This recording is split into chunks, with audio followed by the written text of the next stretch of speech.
Ukrainian President Volodymyr Zelensky has addressed the Israeli parliament just a short while ago.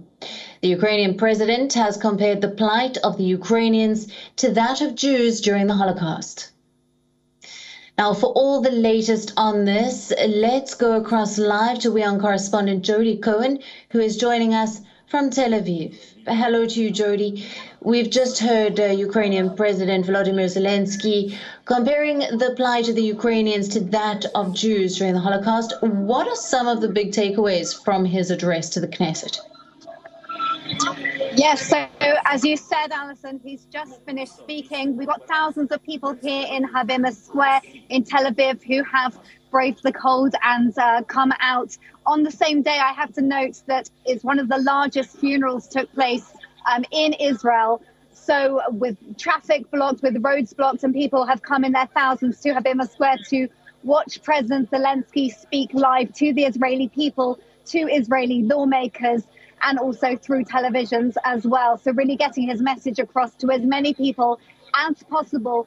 And as you said, he invoked the Holocaust, the Nazis, the battle of the Allies against the Nazi Germany, as he has done with his speeches to parliaments across the world, really invoking the most significant moments in those countries' history. He also thanked Prime Minister Bennett and Israel for its support, for Bennett's mediation efforts, for humanitarian efforts. But at the same time, and again, like we've seen in his addresses to parliaments around the world, he called for more. He called for more support. Specifically, he called for, and he left it very much as an open question about Israel's missile defense system, indicating that Ukraine could very much benefit from that, and also talking about easing the entry requirements for refugees as well. And I have to say that right now you can hear the cheering behind me. We've got some Ukrainian musicians playing right now. The cheers were big when President Zelensky was asking for more. Right. And Jody, considering what we've heard from Zelensky today, how do you think the Knesset will respond?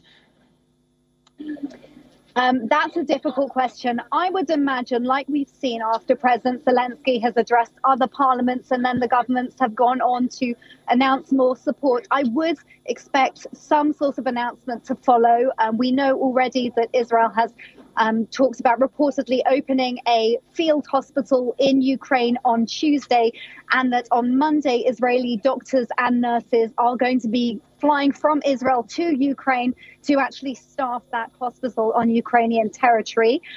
We also know that Israel has to be mindful of its relations with Russia, because when America left, there's going to be a minute's silence now, so I'm going to lower my voice. But when America left Syria, the Russians moved in, and Russia is in charge of the airspace. And Israel needs Russia's support in order to counter Iranian activities in Syria, which Israel sees as an existential threat. Absolutely, Jody. We will leave it there. And thank you very much for joining us with all the latest on that address by Volodymyr Zelensky. WION, now available in your country. Download the app now. Get all the news on the move.